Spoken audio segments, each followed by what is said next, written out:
Hello, I'm Dr. Harold Wong, and today I want to cover an article that I published March 7, 2012 in the Arizona Republic. The topic is, who should consider a Roth IRA?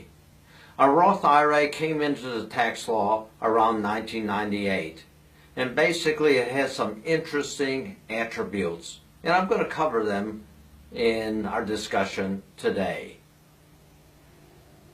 But let's talk about how you have a Roth IRA. There's two ways of doing it. One, you can contribute. Today, in 2012, it's about $5,000 a year you can contribute out of your earned income. And if you're age 50 or above, you can contribute an extra $1,000. But that's not really the way you get a large amount into the Roth IRA.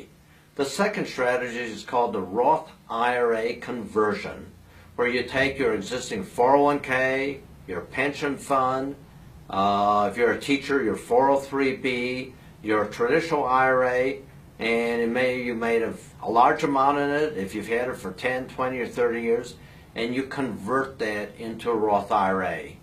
And basically, when you convert it to a Roth IRA, what you do is it becomes taxable income. So if there's $100,000 in your traditional IRA, and you convert it to a Roth IRA, now you have $100,000 of extra taxable income in the year of conversion. And you will owe tax on it depending on whether you have enough offsetting deductions or not at the tax rate in that year. But there are tremendous benefits, and I want to go through them. First of all, to decide whether you want to convert to Roth IRA or not, do you believe that tax rates will go up or go down in the future? Well, let me just tell you, people complain about taxes, but historically, we are at the lowest tax rates that we've had for decades.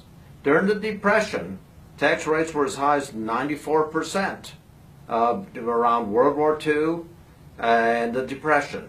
91% during the 1950s, and in the 60s, 70s, before the 1981 Reagan tax law, the maximum federal tax rate was 70%. Yes, it was. Today, the maximum federal tax rate is 35% due to the effect of the 2001 Bush tax cuts. So you have to ask yourself, when we are at the lowest tax rates, not just of your life, but your parents' lives and your grandchildren's lives, which way do you think taxes will go up? Do you think the government will continue to spend more than it takes in revenue? Or will we have a come to Jesus type of movement where all politicians will become honest, they won't be influenced by special interest groups, they won't vote tax breaks for giant corporations such as General Electric that made billions one year and didn't pay any federal income tax, and then they won't need to raise taxes. You be the decider as to what's more likely. Second issue, do you want to be forced by the IRS to take the required minimum distribution? This occurs once you turn 70 and a half, and even if you don't need the income, the IRS forces you every year to take out an increasing amount. Why? Because they want to tax you. They've been waiting 10, 20, 30 years when you put that money into an IRA or 401k, and now they want to be taxed. A lot of people that I see who come into my office say, we don't need the income, we don't want the taxable income, we want it to just build up as a rainy day fund, a safety net, or it's going to go to our kids and grandkids. Well, you know, a Roth IRA has the advantage of eliminating required minimum distributions. If you don't do that, you got to take it out. Next, do you want to prevent a tax burden being passed on to your spouse, kids, and grandkids? The benefit of a Roth IRA is that if you fulfill two technical rules, such as you don't take income out until you're 59 and a half, and the money's there for at least 5 years from the time you open your first Roth IRA, no income tax, no matter how much you earn. So if you put $100,000 in a Roth IRA, you do the Roth IRA conversion, and now there's $100,000 in a Roth IRA. If that grows to $10 million, there's no tax whatsoever. And more importantly, no tax for 3 generations. No tax for you, no tax for the rest of the life of your spouse, no tax for your kid's life, and if there's still money left, no tax on all the earnings during your grandchildren's life. So imagine a tremendous legacy. And let me give you an analogy. If you want a free and clear house, which almost everyone does by the time they retire, you should want a free and clear IRA, which means you take care of the tax obligation while you're earning money, while you're still employed, and you can take care of it.